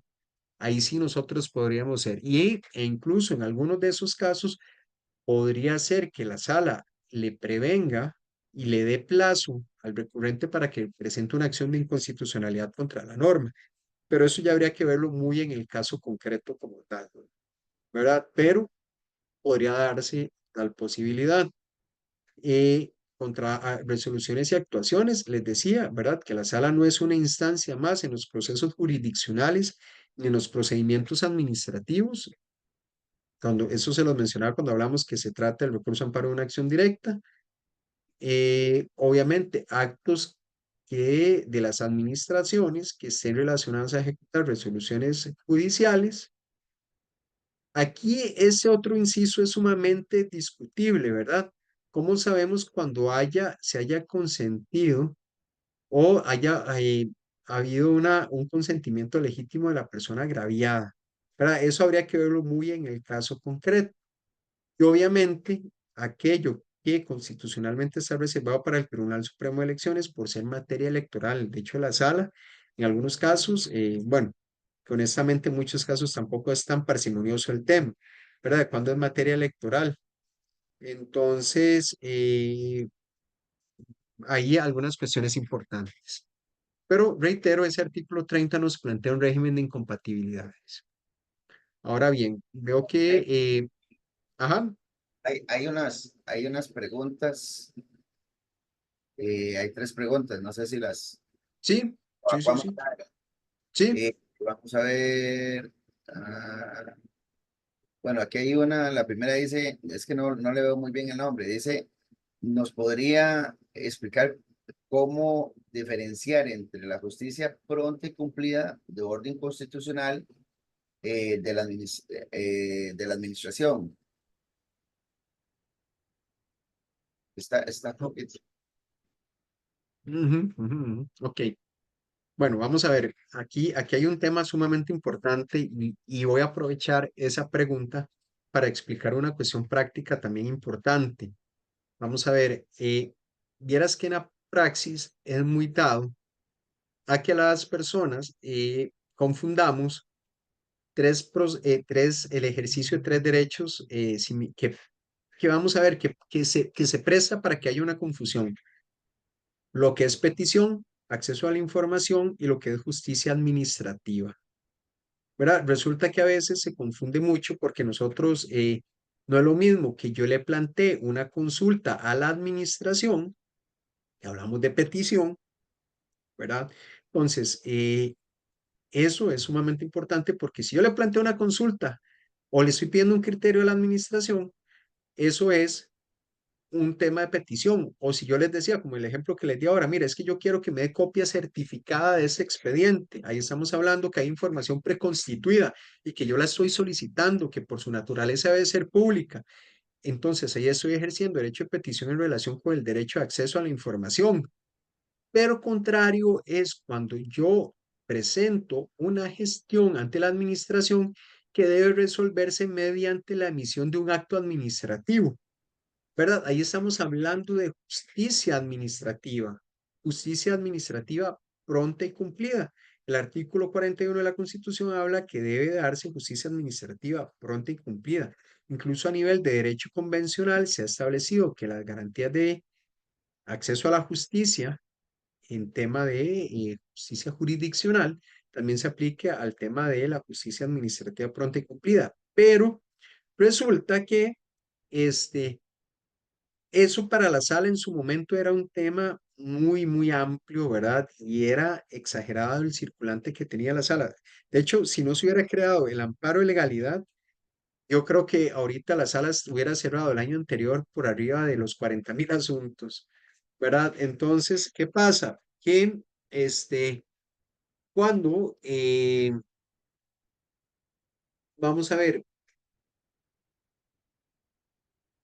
entiendo que la pregunta va más o menos, ¿cuáles son los supuestos en los cuales la sala constitucional sí entraría a valorar, ¿verdad? O entraría a conocer los asuntos de mora administrativa y cuáles son los que remite a la jurisdicción o cuáles más bien se reserva para su conocimiento, ¿verdad? Entonces les voy a mencionar algunos, ¿verdad? Vamos a ver. Vea, los supuestos que les voy a mencionar en este momento, ¿verdad? Si son los únicos, vamos a ver, esto operaría como una especie de lista taxativa de supuestos de excepción en los cuales la sala va a entrar a conocer algo que esté en justicia administrativa. Se los voy a mencionar. Cuando sea una denuncia en materia ambiental, cuando haya una denuncia por corrupción, pago de salarios, cuando no se cancelan prestaciones laborales, aquellos, les decía, de cuando se plantea ante la Caja Costarricense una solicitud de pensión del régimen no contributivo, únicamente cuando hablamos del régimen no contributivo, o cuando el tema de la pensión esté relacionado con un tema de una condición de discapacidad severa. Incluso les cuento algo, ¿verdad? Eh, que incluso la sala últimamente se ha metido con el famoso tema del ROP, ¿verdad? Que gente dice que no le resuelven el ROP, pero la sala le está entrando a ver o está entrando a analizar los temas de ROP cuando la persona está en condición de o está afrontando una enfermedad terminal y esté en un estadio avanzado de la enfermedad. La sala lo ha entrado a ver.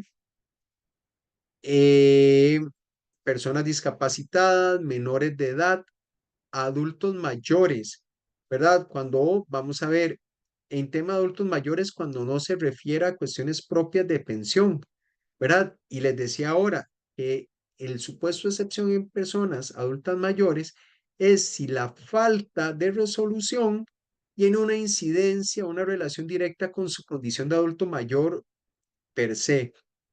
Por si gustan anotarse, les voy a copiar acá una sentencia que les permitiría aclarar mucho ese, ese supuesto de excepción. Les estoy dando un número de sentencia que es la 640 del año 2020. Ahí se explica muy bien cómo opera ese supuesto de excepción de adultos mayores. Eh, el traslado de pensión por viudez a una a una persona adulta mayor también, ese es un supuesto de excepción. De hecho, les voy a compartir aquí este otro número de sentencia en ese tema. Ahí se los copié. Extranjeros o costarricenses que se encuentren fuera del país y necesiten hacer un trámite y no se les resuelve. Pues claro, eso está relacionado a aquello de que obviamente al ser un nacional y quiere regresar y necesita realizar un trámite para poder volver a suelo nacional y no se le ha resuelto, pues eso opera un tema de excepción. Aquí hay un tema importante, ¿verdad? Que es de manera residual.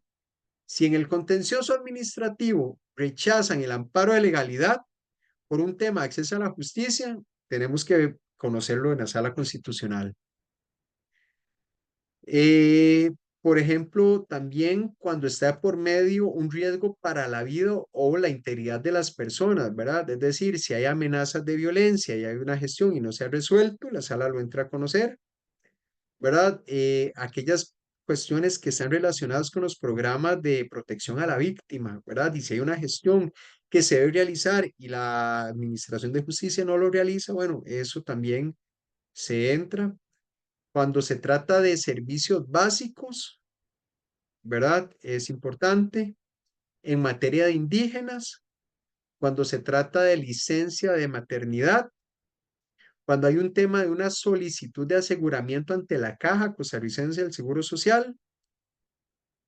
eh, Hay un caso ahí que no es tan parsimonioso todavía, ¿verdad? Y que de hecho por ahí nos encontramos un día unas sentencias contradictorias que está relacionado con solicitudes de adecuación curricular, ¿verdad?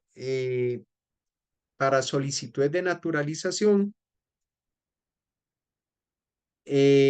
algún tema de salud, ¿verdad? Temas de hostigamiento sexual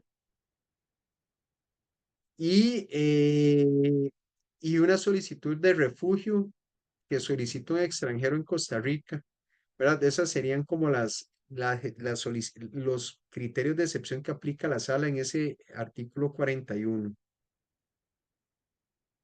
¿Verdad? Entonces, ahí no sé si ya con eso me quedó muy claro, pero sí es importante además que de previo sepamos lo que es petición, petición, acceso a la información y justicia administrativa son presupuestos importantes. Una cuestión importante en cuanto a esto, resulta, vamos a ver, eso es subsanable porque se le puede hacer una prevención, pero si nosotros queremos que no se nos atrase el proceso de amparo, si nosotros hablamos de que no nos han dado respuesta a una petición o que no se nos dio acceso a la información o que no se me ha resuelto un tema de justicia administrativa en esos supuestos que les mencioné anteriormente, es sumamente importante que nosotros aportemos copia de la gestión que se interpuso ante la autoridad recurrida. Aportemos con el memorial de interposición la copia de esa gestión. Eso es sumamente importante. Por otro lado, eso es importante que lo aportemos, ¿verdad? Porque eso nos va a acelerar un poco el proceso como tal. Reitero, copiar copia. Y una cuestión importante en cuanto a estos temas, resulta que la interposición de esas gestiones ante las administraciones tiene que hacerse por medio de los canales oficiales, principalmente cuando hablamos de medios electrónicos, generalmente todas las entidades tienen eh, una dirección una dirección de correo a la cual uno puede remitir eso, que es la dirección oficial para la recepción de documentos. ¿Qué pasa? Resulta que muchas veces se remiten esas gestiones a los correos institucionales, pero de cierto funcionario y resulta que eso no es un medio oficial.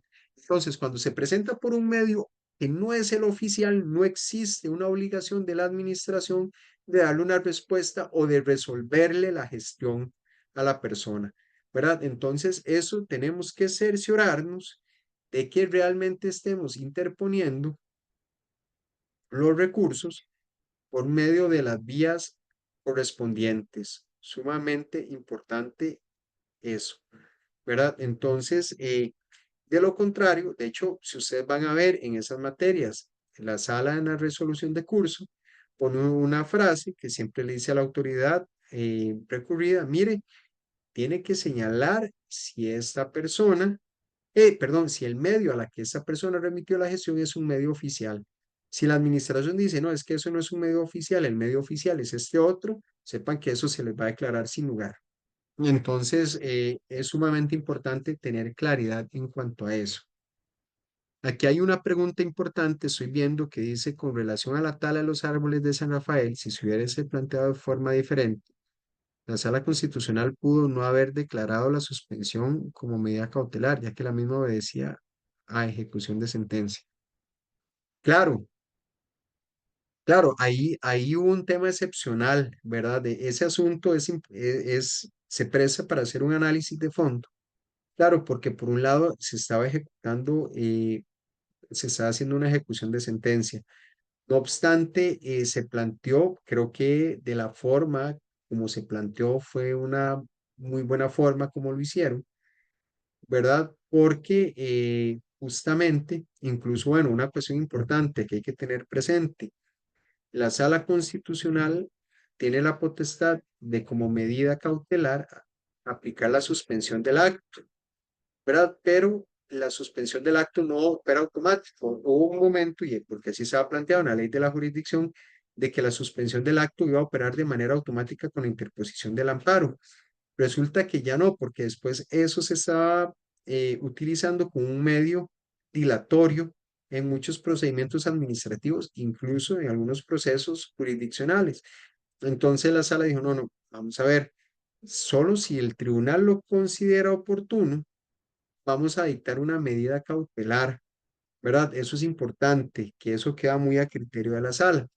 Pero en ese caso de la tala de los árboles de San Rafael de Heredia, sí se planteó un recurso de amparo de una muy buena forma desde el punto de vista de estrategia de litigio, ¿verdad? Y eso a la postre conllevó que justamente esa interposición de ese recurso de amparo conllevara que se dictara una medida cautelar.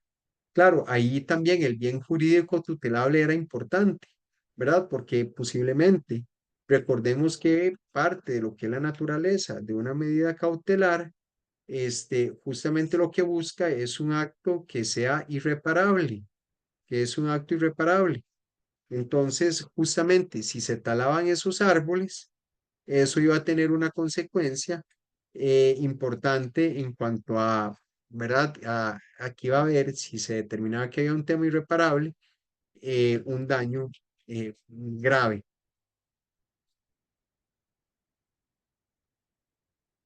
Aquí hay una pregunta que dice, pero si el correo es el oficial de la directora de Recursos Humanos, el Ministerio de Educación no tiene correo oficial como tal.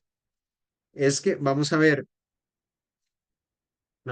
todas las instituciones tienen que tener un medio oficial para la interposición de gestiones o para la recepción de documentos.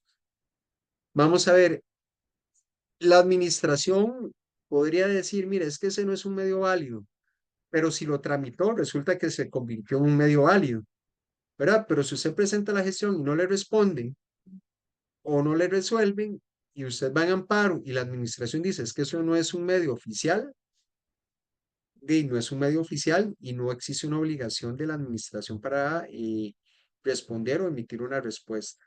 Entonces, como la única forma, reitero, de que eso se convierta en una excepción es que le den trámite a la gestión. Ahí sí existe una obligación, ahora sí, de resolver en un plazo razonable. Pero todas las instituciones tienen la obligación de señalar un medio oficial para la recepción de gestiones. Pero reitero que cuando vamos a interponer una, cuando vamos a interponer un amparo que esté relacionado con esas materias, es importante que nosotros aportemos, ahora sí, la copia de la gestión. Eh, Vamos a ver, continuando. O sea, debo admitir que se me ha ido volado el tiempo. Veo que ya estamos casi cerca de la hora y hay mucho todavía por qué hablar. Sí, don Frederick. No, no, hay dos preguntas más, pero Sí, sí, sí, sí, sí. Ujú. que, bueno, nos pregunta don Jeffrey Vargas, el juez de ejecución de la pena será el encargado de ver los hábitos de prisión preventiva. Y después, Katia Citrón, ¿verdad? Buenas noches. Cuenta mano con el número de pronunciamiento en cuanto a remitirse al juez de ejecución de la pena. Gracias. Ok, vamos por partes. Para la primera pregunta que hablaba de prisión preventiva, cuando nosotros, vamos a ver, es que ahí ya no estamos hablando, vamos a ver, la prisión preventiva termina siendo una medida cautelar, ¿verdad? Entonces, la medida cautelar opera de previo a que se dicte la sentencia o bien una vez que la persona se sentencia en primera instancia y mientras se aplica todo el régimen recursivo y queda la sentencia como cosa juzgada, ¿verdad? Y obviamente el juez también dicta esa medida cautelar. Lo que pasa es que ahí ya cambia el supuesto, ¿verdad? De hecho, la sala a partir de ese momento dice, mire, es que ya hay un tema suficiente en el tema de fundamentación, que es que ya es una persona sentenciada. Contrario pasa, digamos, antes de la emisión de la sentencia de primera instancia. Entonces ahí estamos hablando que es una persona indiciada. Y entonces, empezando que ahí ya no es, primero no estaríamos hablando en materia de recurso de amparo, estaríamos hablando de un recurso de habeas corpus, que está recurriendo las razones y los motivos por los cuales a una persona se le está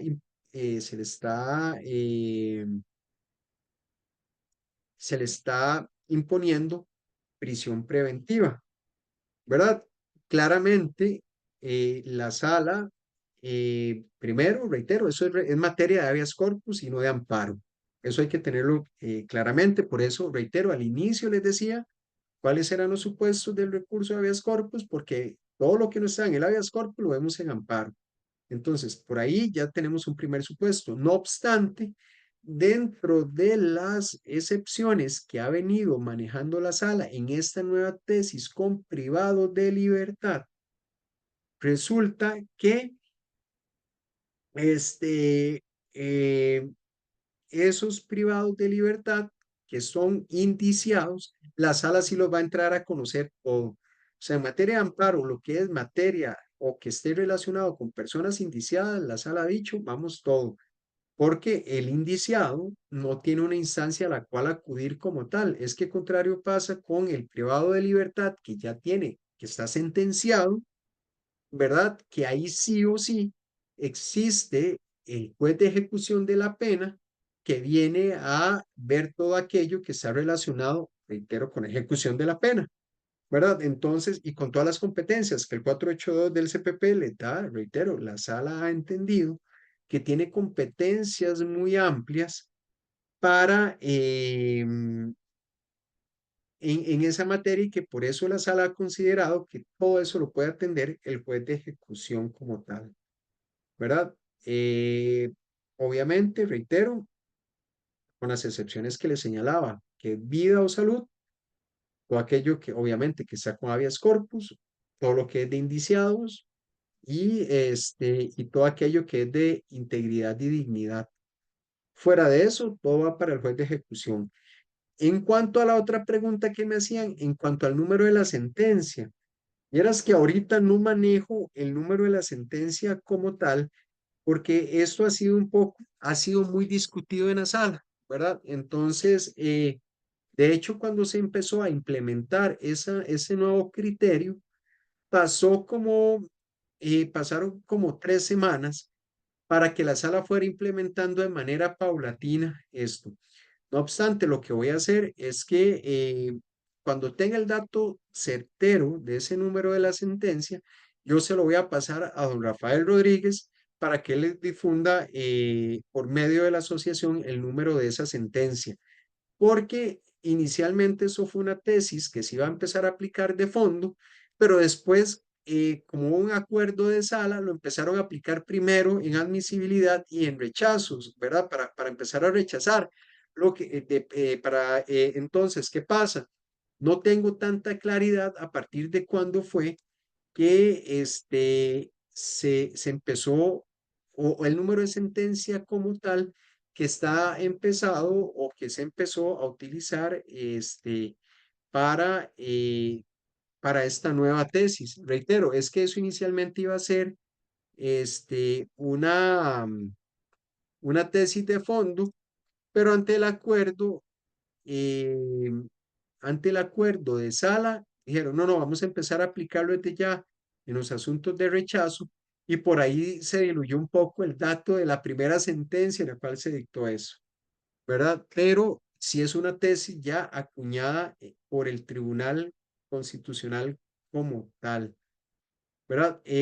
Las sentencias de lo de la persona adulta mayor está acá en el chat, que es la 2020-640 y la 2020-15.292. Ahí están los números de sentencia que se han relacionado.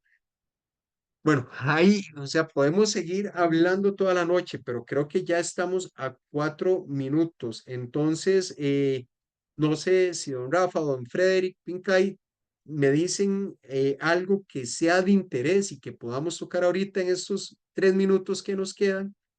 Y si no, pues bueno, ya voy a ir dando algunas cuestiones propias como para ir aterrizando. Vea, les decía al inicio, el recurso de amparo o todo lo que vemos en la sala constitucional da para que nosotros hablemos, o sea, horas de horas, ¿verdad? Y que podamos discutir un montón de cuestiones de fondo, ¿verdad? Pero creo que he tratado de abordar las cuestiones más generales ¿verdad? En torno a ese recurso de amparo, que veamos eso, ¿verdad? Algunas cuestiones prácticas, eso estaba intentando hacer un webinar un poco desde lo práctico que he intentado abordar, por ahí trataba de dar algunos tips de lo que nosotros vemos en el día a día para que no, ¿verdad? A la hora que nosotros vayamos a accionar los procesos del tribunal, lo hagamos de manera expedita, sencilla y que nos dé herramientas para que podamos hacerlo sencillo y que podamos incluso tener un poco más de éxito entre lo que vemos en la sala.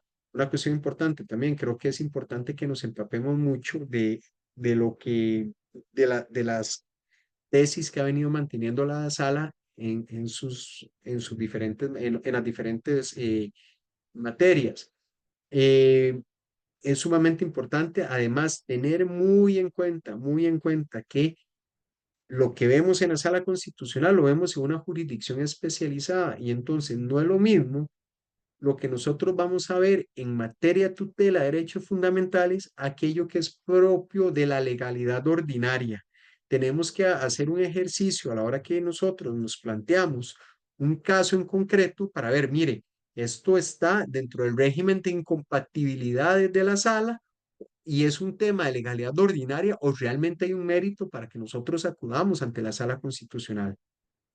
¿Verdad? Entonces, creo que eso es un ejercicio que nosotros tenemos que hacer antes cuando valoramos si vamos a acudir o no ante la sala constitucional. Don Frederick, eh, creo que ya estamos sobre el tiempo, ¿verdad? Ahí estaríamos, sí, hay muchos mensajes ahí de agradecimiento. ¿Cómo se llama? Digamos, por el tema y por los tips que han venido, digamos, dando durante esta exponencia suya, André. Muy buena exponencia, excelente charla, dice por ahí. Dios me lo bendiga mucho y muchas gracias a los coordinadores. Eh, bueno, agradecerle más bien también a todos los que están ahí todavía aún conectados, más de 75 personas. Bueno, ahí va bajando, ¿verdad? Ya, pero muy importante, digamos, esos tips, especialmente algunos que, digamos, unos saben, otros no, ¿verdad? Por ejemplo, como el caso del recurso que se presenta cuando no hay una respuesta y la importancia de que si se planteó, digamos, la gestión ante el correo oficial de la institución como tal, ¿verdad? Para que el recurso tenga digamos, un buen resultado, una validez, ¿verdad? De nuestra parte, bueno, eso sería todo. Agradecerles a todos por la presencia, ¿verdad? Y de estar nada más ahí atentos a las diferentes charlas, ¿verdad? Que se van a seguir impartiendo por parte de la Asociación Internacional de Profesionales en Derecho, que este mes viene cargada, digamos, de capacitaciones y de charlas de actualización en materia de derecho, ¿verdad? Y las diferentes ramas. Eso sería todo. Muy buenas noches. Muy buenas noches y reiterarles el agradecimiento. Espero haberles dado un granito de arena en el conocimiento de ustedes y pues bueno, tengan muy buenas noches y desearles muchos éxitos en lo que se viene.